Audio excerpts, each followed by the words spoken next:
네, 오늘 인생을 바꾸는 영적 습관 두 번째 파트 두 번째 말씀으로 말을 훈련하라라는 제목으로 말씀을 전하도록 하겠습니다.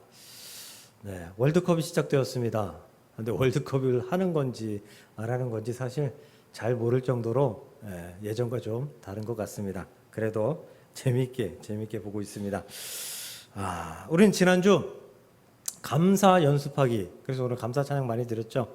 감사 연습하기라는 말씀을 나누었습니다.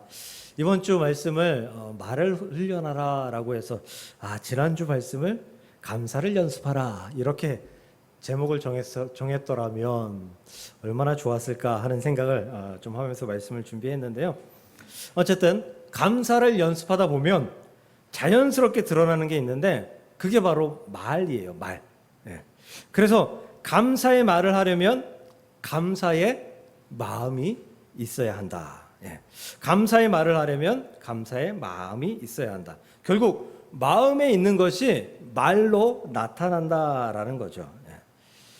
우리는 여러 가지 속담, 말에 관한 속담 알고 있습니다. 말 한마디로 천냥빚 갚는다. 말 한마디가 천리길 간다. 또 가는 말이 고와야 오는 말이 곱다. 여러 가지. 말이 굉장히 중요하다. 신중해야 한다. 이런 의미잖아요. 그런데 그럼에도 불구하고 여전히 말 때문에 상처받고 말해놓고 후회하고 말 때문에 관계가 무너지는 일들을 우리가 종종 경험합니다. 예배가 끝나고 목사님과 악수하던 한 성도님이 감사한 마음으로 목사님께 인사를 드립니다. 목사님, 오늘 설교 너무 은혜로웠어요. 거기까지만 하면 좋았을 것을. 그 다음에 이렇게 말합니다. 목사님도 이렇게 은혜로운 설교를 할 수 있는 걸 오늘 처음 알았어요. 그동안 한 번도 은혜롭지 않았다는 거죠. 이게 칭찬인가요? 칭찬을 하려고 했는데 마지막 말 한마디 때문에 이상해졌습니다. 분위기 이상해졌어요. 말은 이처럼 작은 차이로 사람을 웃게도 하고 아프게도 합니다. 그래서 오늘 야고보 선생님은 말에 대해 매우 강한 비유로 경고하고 있습니다. 제갈, 그 작은 제갈이 그 달리는 말, 그 말을 움직이고 작은 키가 그 큰 배를 움직인다. 작은 불이 온 산을 태운다. 그리고 이 비유를 통해서 너희가 알아야 될 것이 있는데 너희의 그 작은 혀가, 작은 말이 너희의 삶을 움직인다라고 경고합니다. 우리는 종종 그냥 한 말인데 뭘 그렇게 신경 써? 라고 이야기하는 경우들이 있습니다. 그러나 성경은 그렇게 그냥 한 말로 인해서 사람의 마음이 움직이기도 하고 인생의 방향이 결정되기도 하며 심지어 다른 사람의 삶의 방향까지 바꿀 수 있다고 말씀합니다. 오늘 말씀을 통해 이 세 가지를 살펴보며 사람을 살리는 말을 배우고 할 수 있는 하나님의 백성들이 될 수 있기를 주님의 이름으로 간절히 축복합니다. 첫 번째로 말은 사람의 마음의 상태를 그대로 드러냅니다. 오늘 본문에서 야고보는 말의 위험성을 나타낸다, 이야기한다라고 말씀드렸습니다. 근데 사실 성경은 혀를 움직이는 근본적인 원동력이 마음이다라고 말하고 있어요. 마태복음 12장 34절입니다. 독사의 자식들아, 너희는 악하니 어떻게 선한 말을 할 수 있느냐? 이는 마음에 가득한 것을 입으로 말함이라. 마음에 가득한 것을 입으로 내뱉는다라는 거죠. 여기서 가득하다 빨간색 했는데요. 가득하다라는 말은 헬라어로 플레로마토스라고 하는데 채워져 있다. 그런데 넘쳐 흐른다. 이런 뜻이에요. 채워져 있는데 넘쳐 흐른다는 거예요. 그래서 이 물이 가득한 컵이 흔들리면 물이 넘칠 수밖에 없죠. 마음에 우리의 생각이 가득하면 그 바깥에서 움직이는 영향력에 의해서 흔들리면서 나도 모르게 말이 튀어나오게 되어 있다는 거죠. 그러니까 마음에 간직하고 있던 게 말로 자연스럽게 그냥 표현된다라는 거죠. 그래서 말이 실수로 나왔어요. 원래 그런 뜻은 아니었어요. 이렇게 이야기하기도 하잖아요. 그런데 그것들이 마음속에 전혀 없었다면 사실 나오지 않는 말이다라는 거예요. 대부분의 경우 말은 갑자기 생겨난 것이 아니라 마음속에 오랫동안 간직하고 있었던 것이 입 밖으로 튀어나온 결과물이다라는 거죠. 특히 화가 날 때 우리가 한 말 쓸어 담고 싶죠. 억울할 때, 힘들 때 우리가 하고 싶지 않았던 말들이 우리의 입술을 통해서 튀어나옵니다.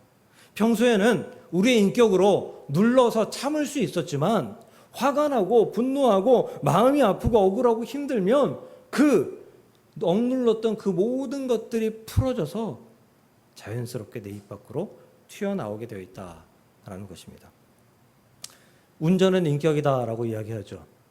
저도 이 운전은 인격이다 이걸 참 제일 지킬 수 없는 곳이 운전대라서 참 후회하는 경우들이 많은데 저는 거기에 더 하나 더 추가해서 운전은 영성이라고 말하고 싶습니다. 왜냐하면 운전할 때 나오는 말이 평소에 억눌렸던 말이 넘쳤을 가능성이 높기 때문인 것이죠. 성경에 이렇게 서로 다른 마음을 품었던, 그래서 다른 말을 했던 두 사람이 공존합니다. 그 두 사람이 바로 이스라엘의 첫 번째 왕이었던 사울과 두 번째 왕이 되었던 다윗입니다.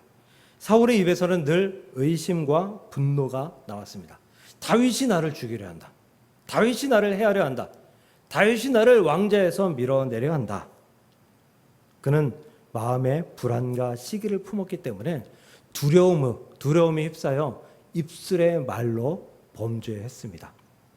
반면 다윗은 자신을 죽이려는 사울을 향해서 범죄하지 않습니다. 오히려 사무엘상 24장 6절에서 이렇게 말합니다. 내가 손을 들어 여호와의 기름을 부음 받은 내 주를 치는 것은, 기름 부음 받은 내 주가 사울이죠. 사울을 치는 것은 여호와께서 금하시는 것이다. 사람들은 사울을 죽일 수 있을 때 죽이라고 했습니다. 그러나 다윗은 두 번이나 하나님께서 기름 부어 세운 자를 내가 죽일 수 없다라고 사울을 존중하며 하나님의 편에서 말합니다. 사랑하는 성도 여러분, 좋은 말을 하고 싶으시죠? 아닌가요? 좋은 말을 하고 싶습니다. 그렇다면 어떻게 해야 돼요? 너무 쉬워요. 좋은 마음을 품고 살아야 합니다. 평소에도 좋은 마음을 품어야지 좋은 말이 나올 수 있다는 거죠. 나쁜 마음을 품고 살아가면 아무리 좋은 말을 하려고 해도 내가 억눌렸던 것이 풀리는 그 순간 나쁜 말이 입 밖으로 튀어나올 수밖에 없다라는 사실을 기억하시고 좋은 말만, 좋은 마음만 품을 수 있는 저와 여러분들 될 수 있기를 주님의 이름으로 간절히 축복합니다. 두 번째로, 말은 내 인생의 방향을 결정합니다. 말은 단순히 마음을 드러내는다, 이걸로 끝나지 않습니다. 말은 우리의 삶이 어디로 흘러갈지 방향을 결정합니다. 본문 3, 4절 읽어보겠습니다. 우리가 말들의 입에 재갈 물리는 것은 우리에게 순종하게 하려고 그 온 몸을 제어하는 것이라. 또 배를 보라, 그렇게 크고 광풍에 밀려가는 것들을 지극히 작은 키로서 사공의 뜻대로 운행하나니. 지금 재갈과 키로 비유하죠. 말이 엄청나게 힘센 동물이잖아요. 그래서 자동차, 배 이런 것들의 힘을 표현할 때, 어떤 기계의 힘을 표현할 때 몇 마력이다라고 표현하잖아요. 몇 마리의 말이 끄는 힘이다라는 그런 표현이잖아요. 근데 그 말에 재갈을 물리면, 재갈이라는 것이 그 입에 이렇게 물려서 그 말을 제어하기 위해서 그 가죽끈으로 해서 해놓는 거잖아요. 재갈을 물리면 사람이 그 말을 마음대로 할 수 있다라는 거잖아요. 마치 우리는 소가 더 익숙해요. 그래서 콧뚜레를 끼우면 그러면 그 콧뚜레를 잡는 것만으로도 소를 좌지우지할 수 있고 마음대로 다스릴 수 있잖아요. 배도 마찬가지다라는 거고요. 혀도 마찬가지다라는 것입니다. 작은 말 한마디가 우리의 작은 말 한마디가 우리의 삶의 방향을 결정할 수도 있다. 더 나아가서 우리의 삶, 내 인생뿐만 아니라 내 가족의 삶, 그리고 내가 속한 단체의 방향도 바꿀 수 있다. 결정할 수 있다라는 것입니다. 성경에도 말 때문에 인생 전체의 방향을 결정한 대표적인 사건이 있습니다. 바로 여리고성 앞에 선 이스라엘 백성들. 민수기 13장에 12명의 정탐꾼의 보고입니다. 12명의 정탐꾼은 똑같이 가나안 땅을 보고 왔잖아요. 똑같은 성을 보았고요. 똑같은 사람들, 그 기골이 장대한 사람들을 보았습니다. 그들의 본 환경은 다 똑같았습니다. 그런데 서로 다른 보고를 하죠. 10명의 정탐꾼은 우리보다 강하니라 라고 보고합니다. 우리는 능히 올라가서 그 백성을 치지 못하리라. 그들은 우리보다 강하니라. 그리고 그 다음 절에 우리는 스스로 보기에도 메뚜기 같다라고 10명이 보고하고요. 2명의 정탐꾼은 이렇게 보고하죠. 여호와께서 우리를 기뻐하시면 우리를 그 땅으로 인도하여 들이시고 그 땅을 우리에게 주시리라. 이게 내용도 다른데요. 이게 좀 말하는 것 자체가 완전히 달라요. 뭐냐 하면 첫 번째는 앞에서 말한 거는 그들을 이야기하잖아요. 그들은 우리보다 강하다. 그들이 보기에 우리는 메뚜기 같다라고 이야기하잖아요. 근데 2명 여호수아 갈렙은 뭐라고 이야기해요? 하나님을 얘기하잖아요. 여호와께서 우리를 그 땅에 들이기로 하시면 우리는 그 땅에 들어갈 수 있으리라 라고 말씀하고 있잖아요. 관점 자체가 다른 거예요. 말하는 그 내용 자체가 완전히 다른 것입니다. 그래서 저들의 말이 저들의 삶을, 저들의 인생의 방향을 결정합니다. 10명의 정탐꾼의 말을 따르잖아요. 그리고 결국 광야 40년 그 길을 떠납니다. 즉 10명의 정탐꾼의 말이 그 이스라엘 백성들 전체의 삶의 방향을 광야로 이끌어갔다라는 거예요. 만약에 2명의 정탐꾼 여호수아와 갈렙의 말을 들었다면 그 이스라엘 전체의 삶의 방향을 광야가 아닌 여리고성 가나안 땅으로 들일 수 있었을 것이다 라는 거죠. 말은 삶의 방향을 결정합니다. 아주 오래된 예화인데요. 한 번쯤은 들어보셨을 거예요. 구두회사가 시장 개척을 위해 아프리카에 2명의 신입 사원을 보냅니다. 조사를 마치고 돌아온 첫 번째 직원은 이렇게 보고합니다.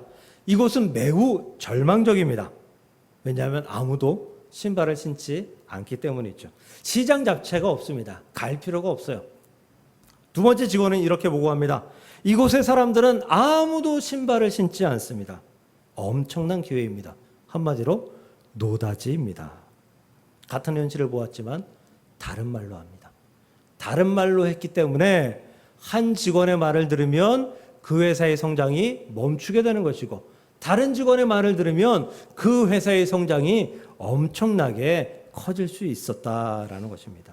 사랑하는 성도 여러분, 성경은 우리에게 믿음의 말을 하라라고 가르칩니다. 하나님 편에서 말을 하라. 하나님을 신뢰하는 말을 하라라고 가르치십니다. 문제 앞에서는 하나님께서 반드시 길을 열어주실 것이다. 어려움 앞에서는 하나님께서 반드시 함께 주실 것이다. 용기를 내라. 심지어 실패한 후에도 하나님께서 너를 다시 세워 주실 것이다. 믿음의 말을 스스로에게, 믿음의 말을 자신에게 행함으로 말미암아 내 삶의 방향이 하나님께서 원하시는 방향으로 이끌어져 갈 수 있기를 주의 이름으로 간절히 축복합니다. 사랑하는 성도 여러분, 여러분들은 요즘 어떤 말을 반복하며 살아가십니까? 죽겠네, 못 살겠네, 힘드네, 어렵네, 잘못됐네, 이런 말입니까? 아니면 하나님께서 하실 것입니다. 하나님께서 도우실 것입니다. 하나님께서 나를 사랑하십니다. 하나님께서 나와 함께 하십니다. 이런 말을 하고 계십니까? 하나님 편에서 우리의 삶을 하나님의 방향으로 결정할 수 있는 능력의 말을 할 수 있는 우리 모두가 될 수 있기를 간절히 축복합니다. 마지막 세 번째입니다. 말은 다른 사람의 인생도 바꿀 수 있다. 본문 9절 10절에서 야고보 선생님은 혀의 또 다른 문제를 지적합니다. 이것으로 우리가 주 아버지를 찬송하고 또 이것으로 하나님의 형상대로 지음을 받은 사람을 저주한다. 마음에 찔림이 없습니까?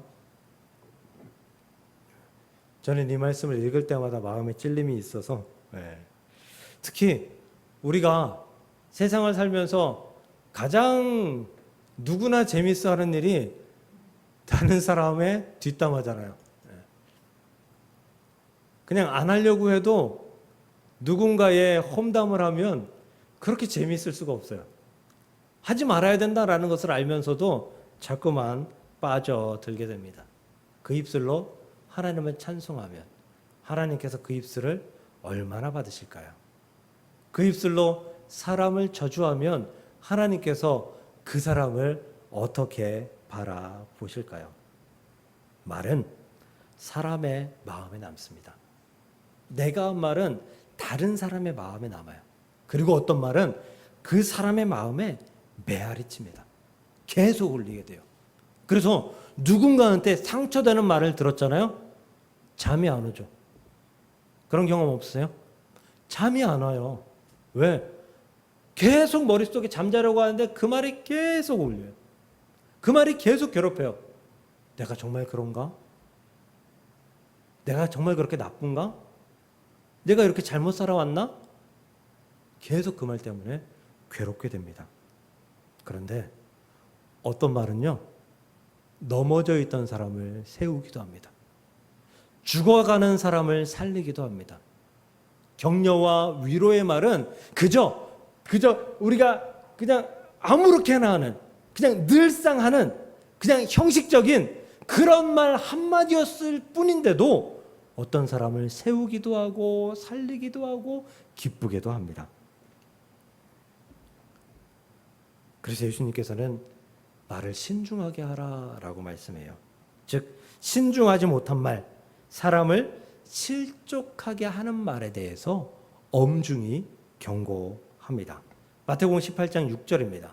작은 자 중 하나를 실족하게 하면, 상처 주면, 마음 아프게 하면, 실족이라는 것이 발 디딜 곳을 잃어버린다 뭐 이런 거잖아요. 넘어지게 하면 차라리 연자 맷돌이 그 목에 달려서 깊은 바다에 빠뜨러지는 것이 나으니라. 연자 맷돌이 뭔 줄 아시죠?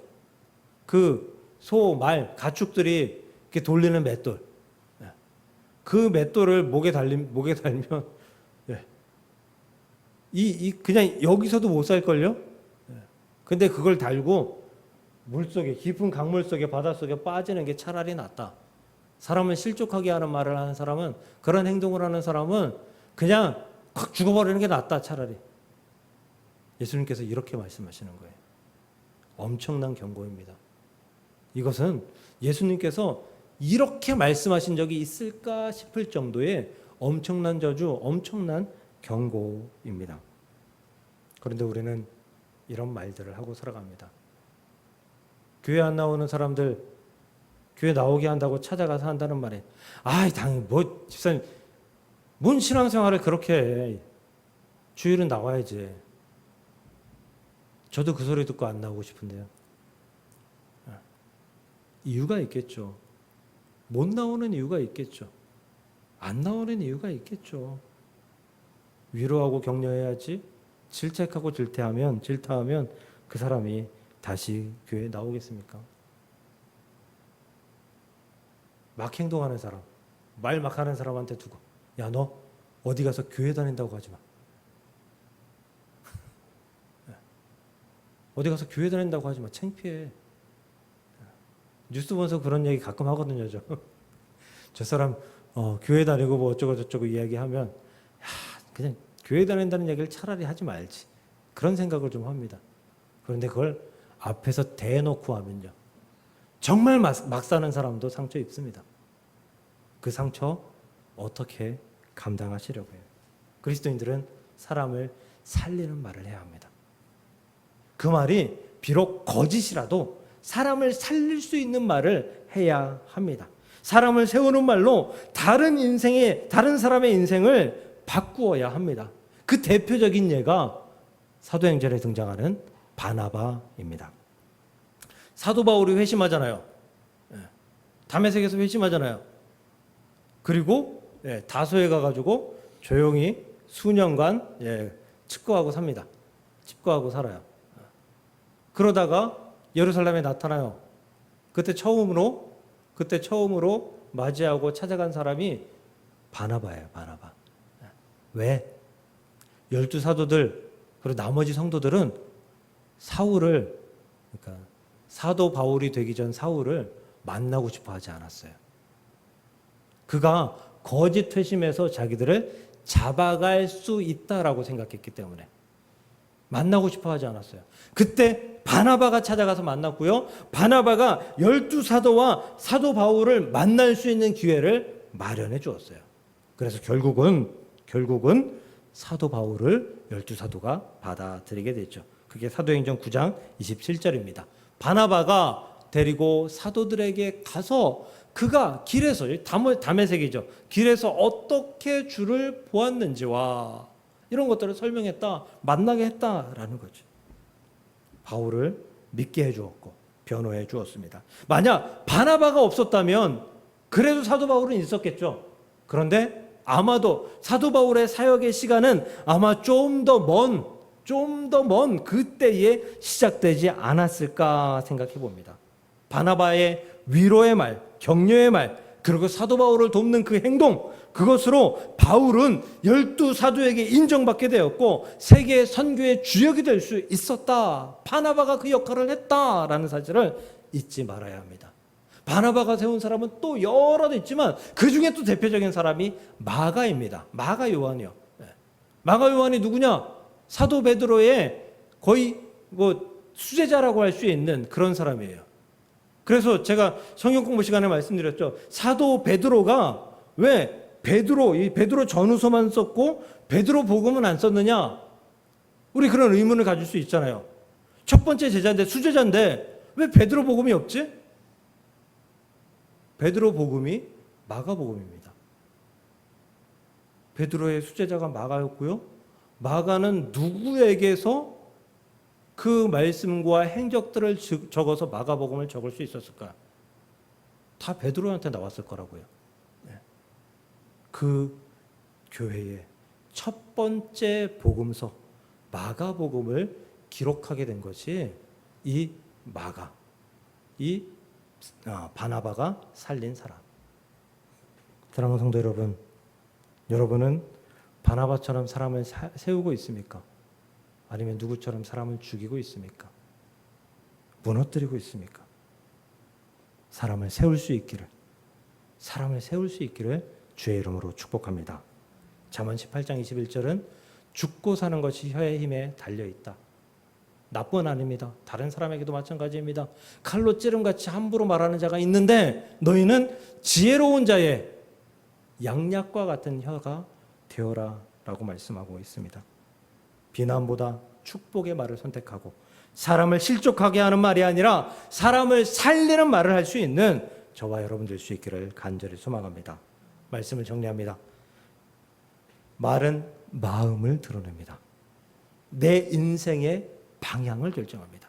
그리고 다른 사람을 살리고 죽일 수 있는 그런 존재입니다. 그러므로 이번 한 주도 말씀과 기도로 여러분들의 마음을 채우고 믿음의 말을 선택하여서 사람을 세울 수 있는, 사람을 살릴 수 있는 그런 말들을 할 수 있는 저와 여러분들이 될 수 있기를 주님의 이름으로 간절히 축복합니다.